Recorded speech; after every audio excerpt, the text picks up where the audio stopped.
Welcome to the No BS Spiritual Book Club's live streaming interview series, where leading new thought teachers, speakers, and authors share the intimate stories behind the 10 best spiritual books that inspired them the most on their spiritual journey. From well-known classics to hidden gems you might never have heard of, the No BS Spiritual Book Club saves you time and money by sharing reliable recommendations from those who've walked the path before you.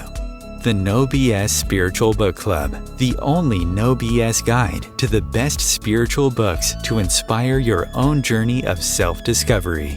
Here's your host, founder of the No BS Spiritual Book Club, Sandie Sedgbeer. Hello and welcome. Joining me today to share the 10 best spiritual books that inspired her life journey is Sharifa Oppenheimer, who's the author of the best-selling book Heaven on Earth, a handbook for parents of young children, and its companion workbook, How to Create the Star of Your Family Culture. A self-described 21st century Ent, dream dancer, woodland song, Pied Piper, and child whisperer, who lives in an enchanted forest in Virginia, Sharifa Oppenheimer also offers Sacred Earth, Sacred Self gatherings that explore humanity's biological and spiritual interbeing without other than human relations. Sharifa Oppenheimer, welcome. Thank you. It's so good to be here. For those who are not familiar with Tolkien, and I cannot imagine there's anyone left who isn't, or who sadly, like I almost did, have forgotten some of the characters in his famous trilogy, tell us what an Ent is. An Ent is a tree herder or a tree honorer. And the Ents are so ancient that we think they might have been human at one point. They're sort of a human and tree hybrid. And they, in the end, these very silent, stately beings gather themselves together, and it is the Ents that crush the orcs and make the world good again.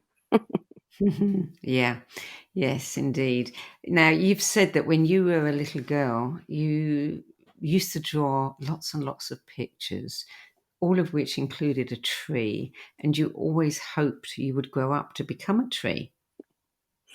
I did. I just wanted to be a tree. I love trees.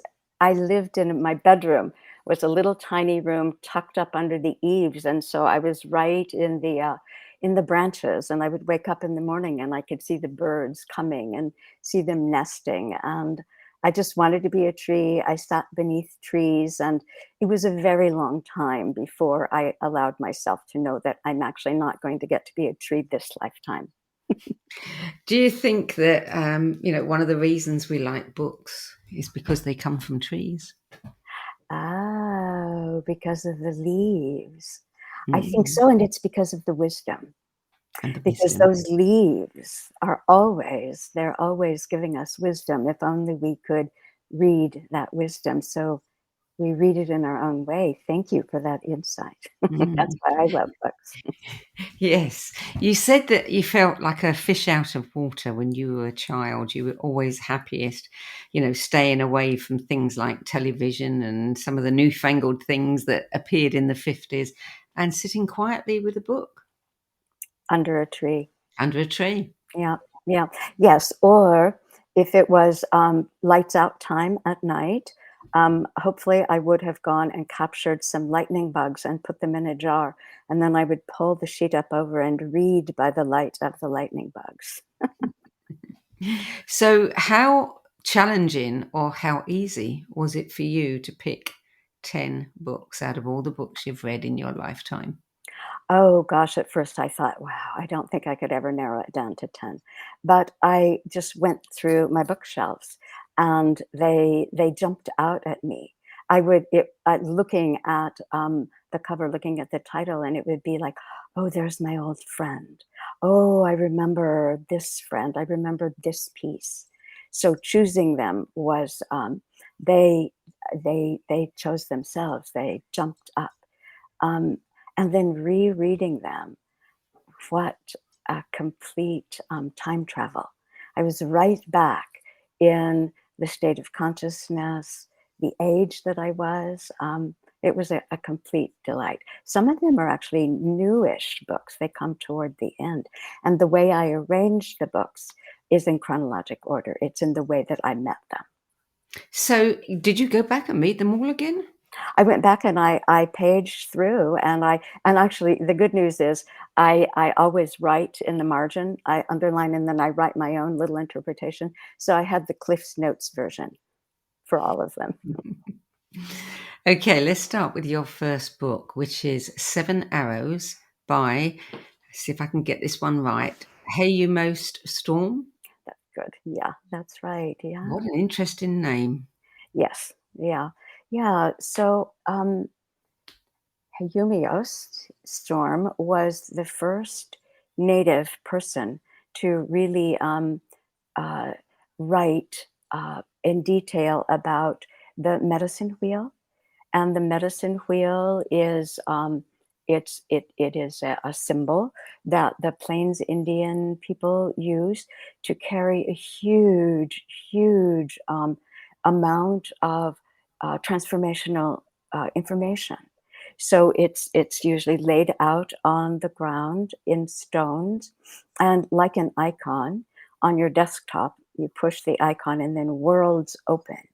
And so that is the way that the medicine wheel operates. It's similar to, we could say, astrology, similar to Jungian archetypes. All of human experience is contained within this very simple symbol. So that was very powerful to me. It's a huge book, and one could never absorb all of it.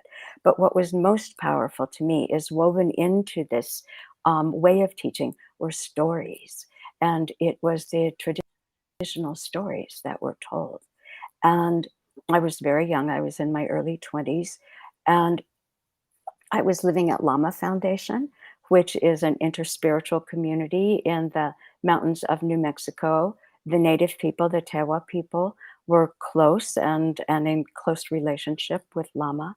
And so it was the teaching stories of these people that just were so profound. And I felt like that perspective of the native people, it just was in the air. We breathed it. The story that struck me the most was the story of Jumping Mouse. Since then, it's been made into a beautifully illustrated children's book. But then it was hidden in these 600 pages of teachings. And being a child from Kansas, the middle of the continent, the middle of the century, in a very small farming town, I felt very much like a young mouse, a little mouse. And it was the story of transformation, of a miracle that happened in the journey of this mouse. I have kept that story always. In my teaching of young children, I have always used that as the springtime story, the story of transformation. And this was the book that you said kind of I fell fell awake. awake. Yeah. Yeah, I fell awake. I remember reading that particular story, and it was like scales falling from my eyes. Oh, now I understand. I understood the power of story. Mm. Book number 2, Sufism: The Transformation of the Heart by Llewellyn Vaughan Lee. That was published in Mm, 1995. And you said it's a user's manual that has accompanied and served you well through the years. it certainly has, yes. So while I was at Lama, high in the mountains, in connection with the indigenous people there, a really important message was given to us. These white hippie kids there. And the message was they were very kind. The elders were very kind. And they said, "Our way is not your way. You must find your own way." And so that was heartbreak to me because I had had this awakening with this book. And the really good news is that Lama is this interspiritual community. And Sufi teachers came, and so I got to experience Sufism at that time, and all of the practices and the principles and the celebration and so forth. And in Llewellyn's books, he's written a number of books, but in this particular book, it is like a handbook because he he gives us the history of Sufism. Sufism has very, very deep ancient shamanic roots, and he also gives us the principles and the practices.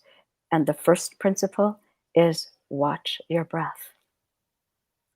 So, always to be aware of this breath we're breathing. We breathe this breath in communion with all beings.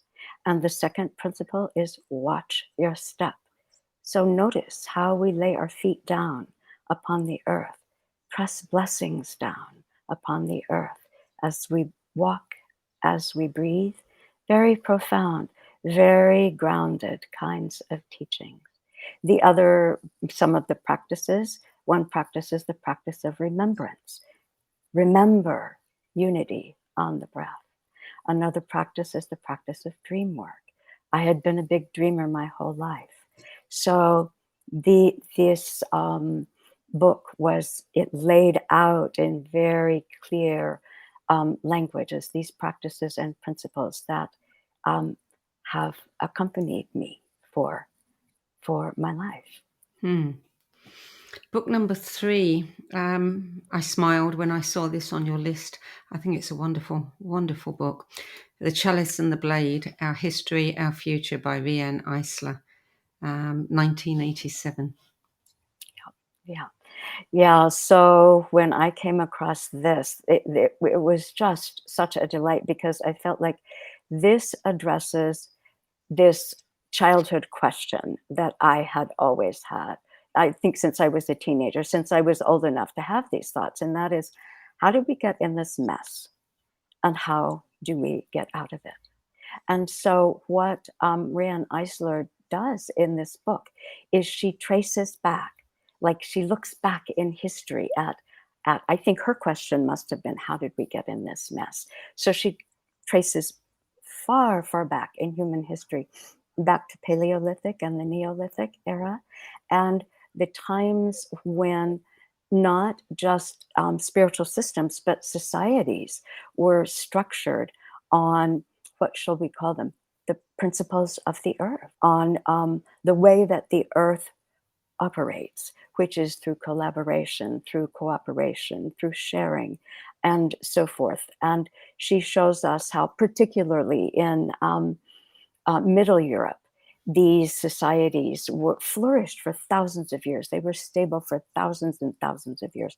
We have this idea that in those eras that we were these wild creatures scrabbling around for a little bit of food, and it's just not so. It's just not true. And then she also shows us, she calls those kind of cultures linking cultures or partnership cultures. And then she shows us how historically invasions came from cultures that were desert cultures and mountain cultures that were more warlike. They had war gods, gods of war, gods of destruction, and how over the millennia these cultures of linking and of partnership were overwhelmed. Also, earth changes were going on. It was a time of great earth transformation, and that destabilized the society. And the thing that is so wonderful about this that she wrote in 1987 is that recently, The Dawn of Everything was written, and these authors trace that kind of, what shall we say, tug of war between partnership cultures and what she calls dominator cultures or ranking cultures, these cultures of destruction. And in The Dawn of Everything, they trace that too, only it is through the Americas that they tend to trace that. And what both of them say, this book by Riane and this new one, is always this wish for the partnership cultures. It's always pushing forward. It's always trying to come forward. And I think that's where we are right now. Yeah. Yeah. I agree. And she does a wonderful job of laying out, the history and showing us where we can go from here. Yeah, and that's the great news, is that there's also a companion workbook. I forget what the name of it is, but she just shows us how it's written out right there. Mm. Yeah. Extraordinary woman. Yeah. Number 4, The Spell of the Sensuous, Perception and Language in a More Than Human World by David Abram, published in 1996. Yeah, this is another one of those mind blowers. Mm. So it was just at the turn of the century that I discovered the spell of the sensuous, and I, I I was jaw dropped. I live in the middle of the forest. I've spent my life completely feeling totally connected to nature, and yet a whole new level of connection with nature. David Abram just opens our eyes to the personhood of all beings, the agency of all beings. That when I step out my door from my living room and I step into the woods, I'm stepping into somebody else's living room. And it is incumbent upon me to recognize that and to treat these beings like I would you, like I would my family, to really recognize that the depth of that kind of kinship. And in this book, one of the things that he really goes into is language, and how it is that human language arose from listening to the languages of nature around us, how it is that our written language, as we began to write language, this separated us a little bit from this, what shall we call it, the great conversation with the round of beings. Writing separated it a little bit, and yet it was still pictorial. But when we came to a phonetic language in which the reference point is human rather than the large all of us, that is when there was a real kind of separation. And then he challenges us and he says, so language has its own magic. And how do we reimagine? How do we reanimate language as we have it now, so that we can join this great round of conversation with all of the beings? This was an amazing inspiration for me as I began in my mind to contemplate writing the book of poems that I've written, a litany of wild races, and I had no clue how to reanimate language. I just walked into my woods every day, unknowing, addressing the beings in the only language I know. And I'm just completely astonished at what I received. And then I would come back from the woods and then just still sit on my patio outside with the woods close and listen for words that could begin to embody the knowledge. I once read somewhere that when we developed language, we moved from the right brain to the left brain, Yes. and we created this divide.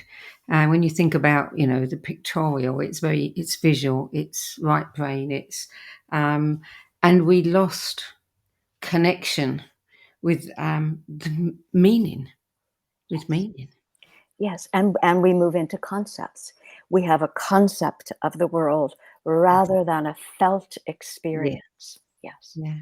Yeah. Mm. Yeah, and we'll talk about that in the next book.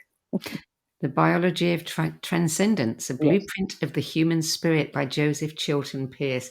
Now, I usually ask people, if they could meet any of the authors, who would it be?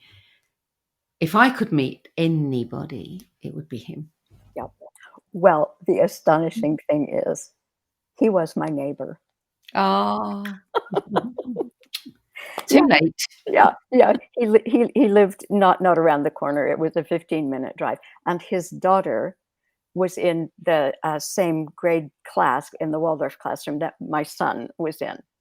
And he did lectures at the University of Virginia often, and he also gave some workshops for the Waldorf school. And when I first heard him speak at the University of Virginia, he talks about the brain, and he talks about the development of the brain, and he tells us ways that our society is so boy, if you could write a book about the worst way to support brain development, it would be the way that we live now. Um, and when I sat in the back of those auditoriums, I had to sit on my hands to not stand up and wave a flag and say, we are doing the right things across the street, because the Waldorf School was right across the street from the university. So, so we were doing the right things. And again, being with Joe and having this immersion in the how it is that the brain develops, that was a real inspiration for me to write one of my books, which is a book on child brain development. But Joe's book, what he does is he walks us through the different regions of the brain and shows us how this isn't his thought. This is brain science in the sort of from the middle 20th century to the end of the 20th century. There is an idea of the triune brain, and that we have ancient ancestors, ancient animal ancestors, that our human brain is architected on top of. So we have the sensory motor brain, which is the reptilian brain, that's the brain stem. And then right in the center, we have the limbic brain, which is the mammalian brain. The sensory motor brain is about movement and so forth. The limbic brain is about relationship, and that's what we inherited from our mammalian cousins.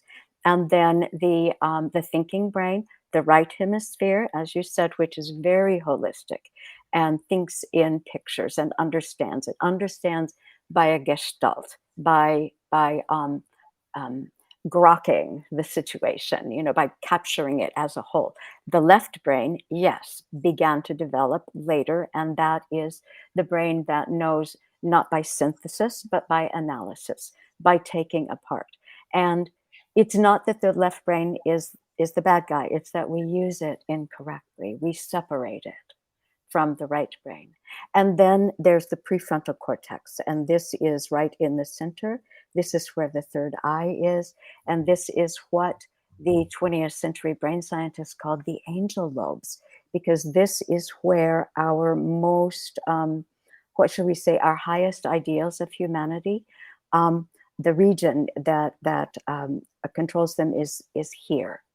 And so knowing this and looking at these different regions of the brain, I just was able to look at the curriculum, not just in the kindergarten where I taught, but in the grade school, throughout the whole curriculum, the way that these different regions of the brain are supported by every single piece of the curriculum. And so in my writing of this brain book, which is called With Stars in Their Eyes, I also help parents to understand these different regions of the brain and ways that they can then support the child's brain development, and also to really focus on the prefrontal cortex, because the way the prefrontal cortex develops is strictly by modeling. So how we are as human beings, are we operating from our highest self? That's how they learn how to do it. And it's through resonance. It's not, you can speak it, but it's through the resonance of the heart. Yeah, I recommend his book, Magical Child, to so many new parents. Yeah.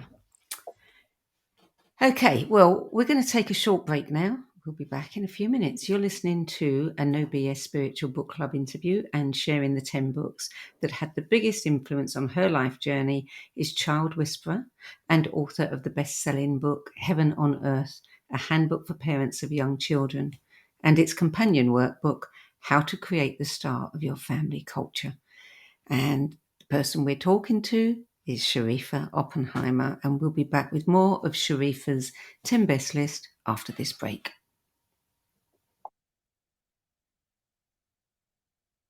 Om Times TV. Maya Angelou once said that there is no greater agony than bearing an untold story inside you. I'm Sandie Sedgbeer, and when I'm not hosting Om Times Media's flagship radio show What Is Going On and the No BS Spiritual Book Club, I help people share their untold stories. Books are my life, my joy and my passion, and there is no greater reward than helping aspiring writers get their books out of their heads and into the hands of those who are waiting to read them. If you feel that you have a book in you but don't know where to begin, visit sedgbeer.com, click on the Work With Me tab and find out how my experience helping others tell their stories might be just what you've been looking for. That's sedgbeer.com, sedgbeer.com.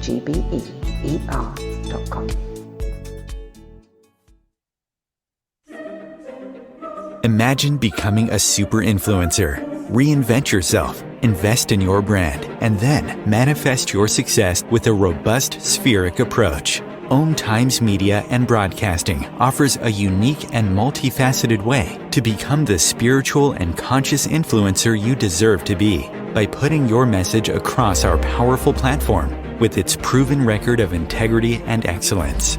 Through our produced shows, Om Times offers the opportunity to become a social media TV personality, a radio show host, an Om Times magazine columnist, and a syndicated podcaster, all in one shot. By live streaming your show on Om Times TV and broadcasting it across the extensive Om Times radio and TV networks, you become more than a host. You become an ambassador and a force for positive change. Om Times. Open yourself to the possibilities. I wanted to talk to you about a program called the Dream Arc and a retreat that we're doing, and I want to invite you along. And the Dream Arc is a dream technology. And even the latest physics is suggesting now that reality is not what we think it is, that it's kind of a construct. And that the Dream Arc teaches us how to use the full operating system to navigate our brain frequencies between waking and sleeping and dreaming, and to move through the inner realms and the outer realms seamlessly. And you will work in the Dream Arc with certain animals that will come to you, maybe in real life, maybe through your intuition, in magical ways, or perhaps through, just dreams that come to you. It's filled, the Dream Arc, with invitations and suggestions and tasks that you choose intuitively. You choose the ones for you. You don't know what you're choosing, but they come to you.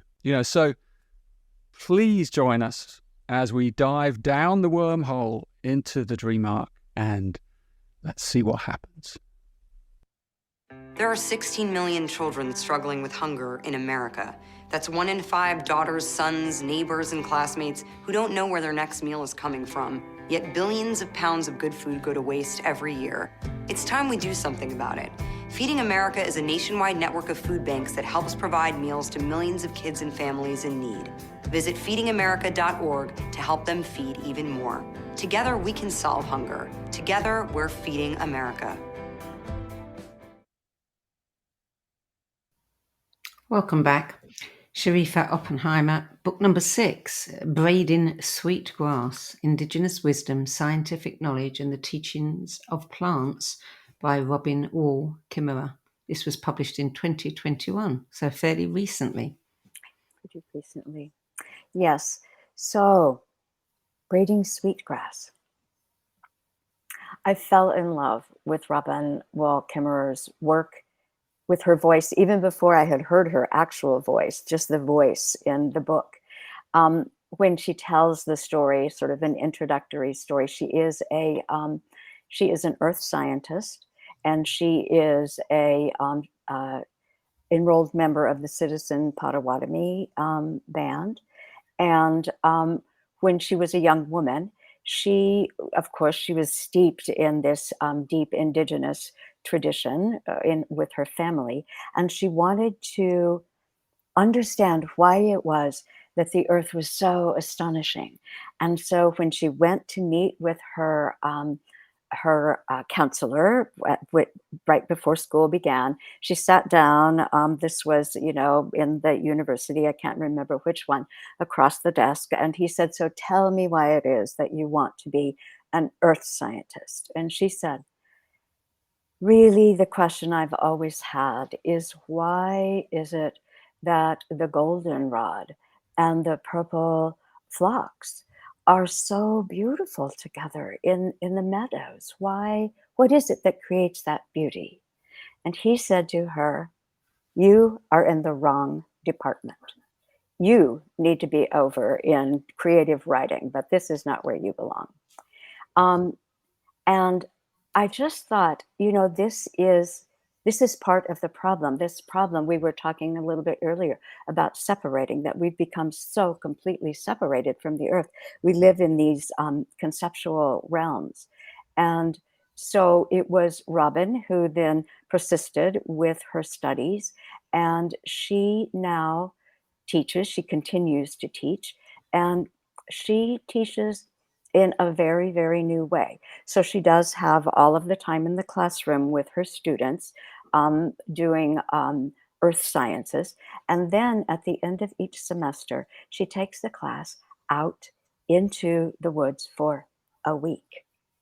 And in one of her chapters, she describes a particular class that she takes to the marsh. She's in the Northeast, in one of the seven nations up there, and so very close to the Great Lakes. So she takes her students to the marsh, and they're uh, hours away from any kind of technology.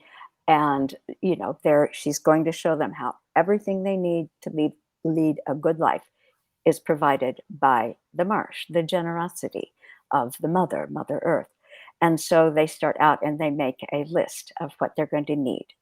And then she shows them how they get it. So they need shelter. So they make the list and they write on Lowe's. They're going to go to Lowe's. So they're going to get building materials at Lowe's. And then they need food to eat. So they go to the grocery store. What are they going to get at the grocery store? And then and then they need to have medicine. So what will they get at the pharmacy?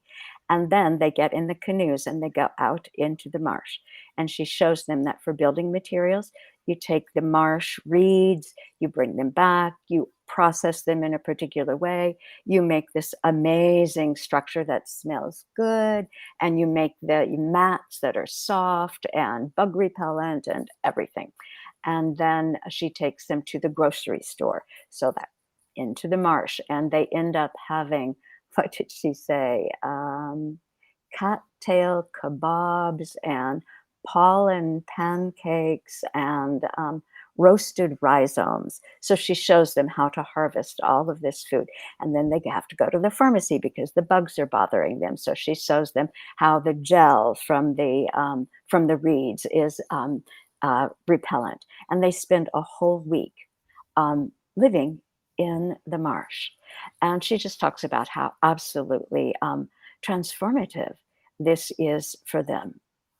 She then, in the very next chapter, and she does this, if you've ever heard Robin, her voice is healing the way honey is healing, when you have a little sore throat. It's just so beautiful.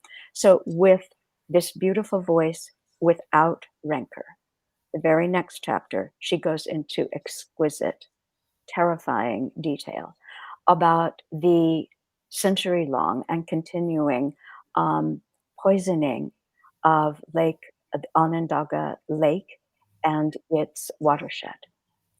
And she just lays it out decade by decade, the horror that has happened to this once astonishing lake. And I think that what I so love and respect about her is this way that she shows us the results of a lifestyle that is connected to the earth and a lifestyle that is living in denial and in disconnect, and the kind of abundance and joy that is available and the kind of destruction that we are witnessing.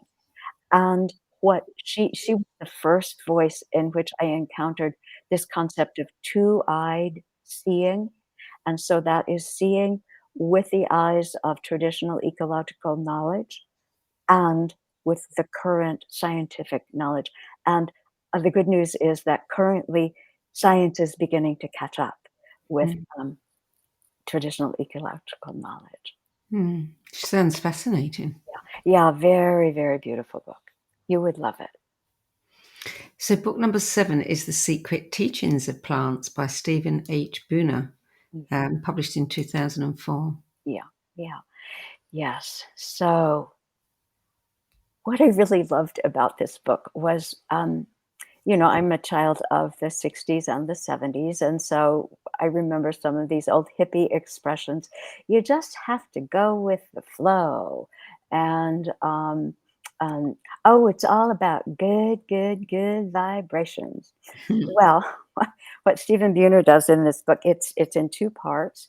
The first part is called systole, and that is the active part of the heartbeat, and the second part is um, diastole, and that's the resting part of the heartbeat. And so in systole, what he does is he takes the new science, this quantum science that we are living with, and he just with great glee trounces the reductionist kind of science that we lived with, for centuries. And he trounces along with it the kind of exploitation and extraction that view of the world supports. And so in this new science, what we hear about is, and what he tells us about is this, it really is all about vibrations. And that is the resonance, the incredible power of resonance, that we used to have this idea that the universe was made of objects moving through space. And what we learn now is that the universe is made of relationships. The entire universe is made of relationships, and what happens, what transpires within these relationships, and the relationships are brought together and taken apart through vibrations. So that was really the piece that I took from the first part. And in the second part, diastole, which is the resting part, is much more poetic. And he talks about the human heart as an organ of perception, an organ of receiving and giving knowledge, and an organ of communication. And how it is that for millennia, the heart was understood to be the navigational tool that humanity had. All species navigate by resonance. They have their own kind of senses or sensory organs. Our organ is the human heart. And it is through this sense of harmony that we feel and disharmony that we feel. And that is the way that we can navigate our way through life. And he then goes on to tell in just beautiful language how it is that we can make relationship with these beings who are persons in their own right. When we come and want to make relationship with the tree is perceiving us. The tree is there as much as we are when we speak to each other. So that was really beautiful, because I felt like it really confirmed a lot of my intuitions, and also gave a way for me to learn ways that I can communicate with my green neighbors that are right outside my door. Mhm. Book number 8 is Dwellings, A Spiritual History of the Living World by writer, poet, and Chickasaw Nation's writer-in-residence, Linda Hogan. This one was published in 1996. Yeah. Linda Hogan's, all of her books are so amazing. This book, dwellings, and another one, The Radiant Lives of Animals, they're just, I kept putting that one off, trying to write something. And I think what I want to say to everyone is you just have to read this yourself. The way that she uses language is just it touches directly into the heart. And her poems and her essays are, it's like they're love songs to the planet. They're prayers to the planet. They're ceremony. And oftentimes now, humanity, we're beginning to understand that if we don't take care of the living earth, if we don't take care of these, our neighbors, um, if they don't survive, we don't survive. And so there's this now sudden, like, we're turning toward the earth and we're wanting to recognize the earth. And because we're so human and so human centric, underneath that, we can still feel this, like, uh-oh, it's about us. That if we could survive without them, it would be okay. But we can't, so we better take care of them. In Linda's work, none of that. She simply speaks with and to the more than human world without this human centric perspective. And she does this with making relationship and with concern for them. And I thought if I could just read one little piece to give a taste, because she speaks for herself better than I do. So this is the maps. Consider how the world has changed from what it would have been if beaver had been left alone to make meadows, and the river, all with its own ways of coursing through land, changing it to another will than our will. Consider the map.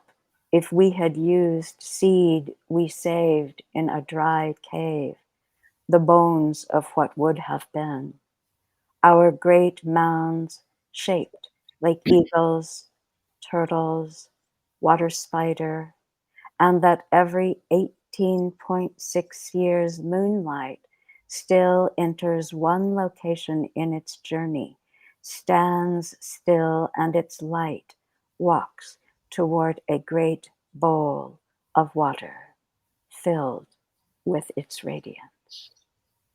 So she had just been to see some of her tribal archaeological sites. So that's Linda Hogan, and I would just say read it. Another one that is well worth reading is Mirabai Starr, Wild Mercy, Living the Fierce and Tender Wisdom of the Women Mystics. That was published in 2019. And brilliant book. Brilliant, yes. Yeah. Yeah, well, what is, just so completely lovely is that Mirabai and I were at Lama Foundation all those years ago. She was a child. She was younger, and she's about 10 years younger than I am, I think. And so our paths crossed some. We weren't close at that time because there were lots of people, that there was the community that lived there, and then people who came and went for retreats and such. But so she was there, and she, like I, was deeply influenced by this interspirituality. She lived with all of the ritual and prayer and food and dance from all of these different traditions. So it's not a surprise that she would end up teaching world religions at the University of New Mexico, and not a surprise that she would decide to study the world's mystics. And I think a driving force in the life of Lama, in Mirabai's life, and in my own life is a mutual friend of ours, Asha Greer, who is no longer with us, but she was one of the founders. And she was like the prototype of a matriarchal leader. She was very egalitarian, very warm, very encompassing. And so I think that Mirabai's experience, certainly my experience of this, what would a woman leader look like? And having always, Asha was my neighbor for 50 years, always living with this sense of um, what will the world be like when women actually speak up? And what I've found in this book of Mirabai's is her uh, tracing the lives of the women mystics from all of the different traditions. And in doing this, what she does is, I feel like she breaks open this little ascetic cell of mystical, or we'll say spiritual practices. And most of these practices were designed by men, for men, hundreds and hundreds of years ago. And in studying the mystics, what Mirabai discovered and what she teaches us is that women's spirituality is not um, bent upon transcendence, not enlightenment, not nirvana, not the world is a veil of tears, not the world is Maya, but the world is divine. That divinity lives here and is present here in every moment with us. And so I think that is something that is just newly beginning to emerge, is this: we're trying to get away from this separation that has happened in so many different ways, and to bring together um, the sense of spirit and the sense of the mundane. And what is, she shows us how in our daily life there is sacredness all around us, and the sacred moment is here, and we can be in the sacred moment um, by being who we are, with our own humanity intact. So that's what I really appreciate that. And I feel like one of the really important pieces that Mirabai is addressing more and more now is that when we say yes to life, we also say yes to death. That death is, and sorrow and loss. And so how is it that we can find this transformative path as we deal with the losses and the sorrow, and that the divine lives within not just the joy and the beauty and the uplifting of life, but also with the death and with the transformation and resurrection that death brings as well. Yeah, when you first mentioned being brought up or spending all the time that you did there, my mind immediately went back to Mirabai's book, because I had read obviously in her book, and I was remembering, it was such a wonderful descriptions, of her flowering there. Yes, very, very much. Yeah, and I had the incredible pleasure a few years ago. She was visiting Asha, and she and Asha came to see me, and we took a walk through my forest, and I introduced her to, my favorite plants, my beloved, my best friend plants. And she said, "Oh my gosh, I feel like I have met your family." Yeah. Yeah. Well, we are running short on time now, so unfortunately, we're going to have to keep the next one a little bit short. Great. It is The Flowering Wand, Rewilding the Sacred Masculine by Sophie Strand, published in 2022. Yeah, so this is a very new one, and I decided to put it in the best because Sophie Strand is just a one voice in a a chorus of young voices who are picking up the baton. They are young and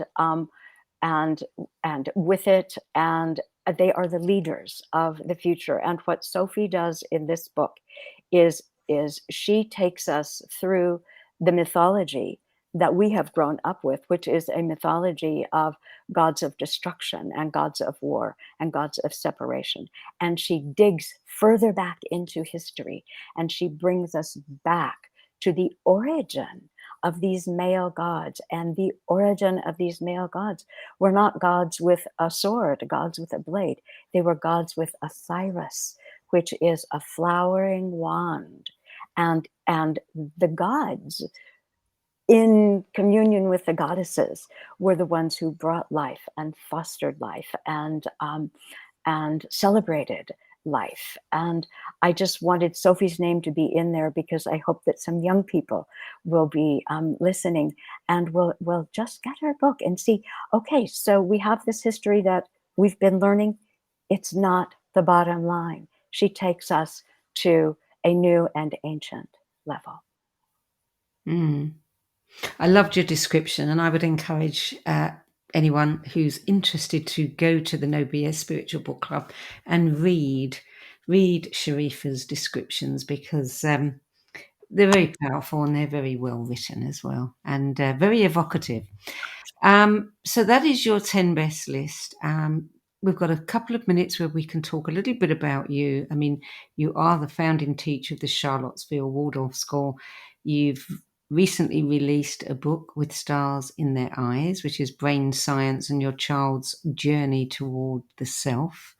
And you also you have Sacred Earth, Sacred Self gatherings that explore humanity's biological and spiritual interbeing without other than human relations, by which I'm assuming that you're talking about the plants and the trees and the land and the water land. and the winds. Yes. Yeah, Yes. yeah. Yeah, right. So when I was deciding, okay, so what do I want to do with my life?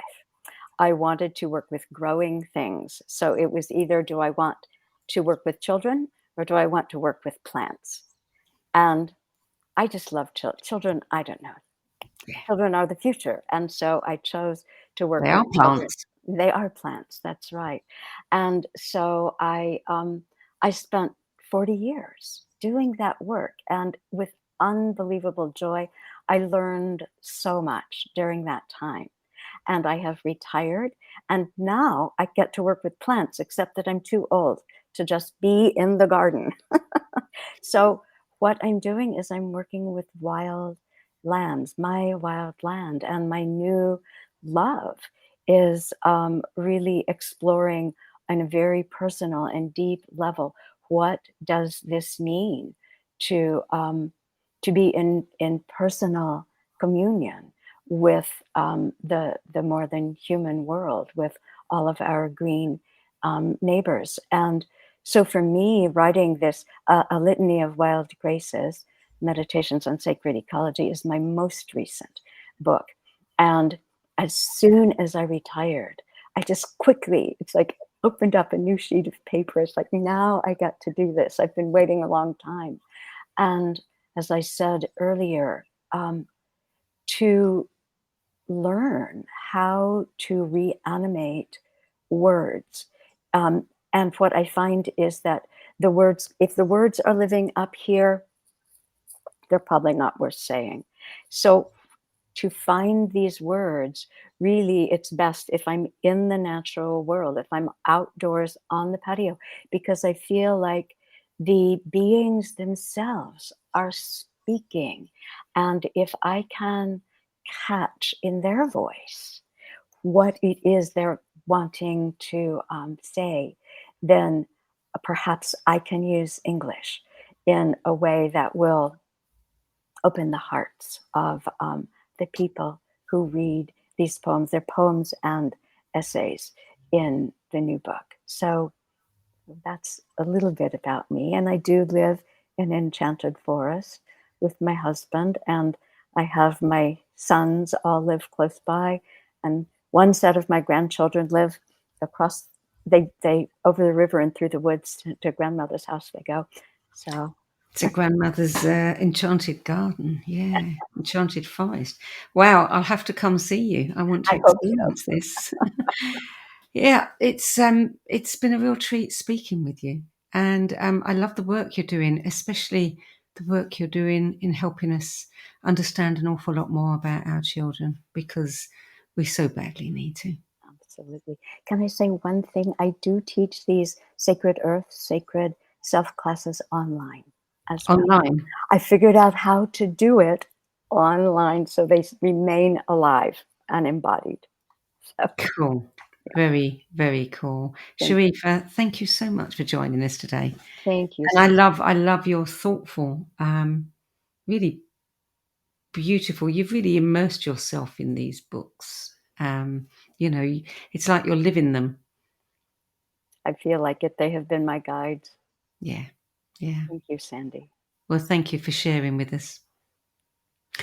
So, that's it for this week. If you want to know more about Sharifa's work, her books, you can visit her website, sharifaoppenheimer.org, and you can learn about these sacred, what were they called? Sacred Earth, Sacred Self gatherings, and her books as well. I think I'm going to have a look at your book on what was it called? The Wild Grace. with stars in their eyes. Oh, with stars in their I'm eyes. very interested in that. Great. Yeah. Great. Yeah. Yeah. Thank you. Okay, well, that's it from us, I'm afraid. I'll be back again at the same time next week with another interview for the No BS Spiritual Book Club, and I hope you'll join me then.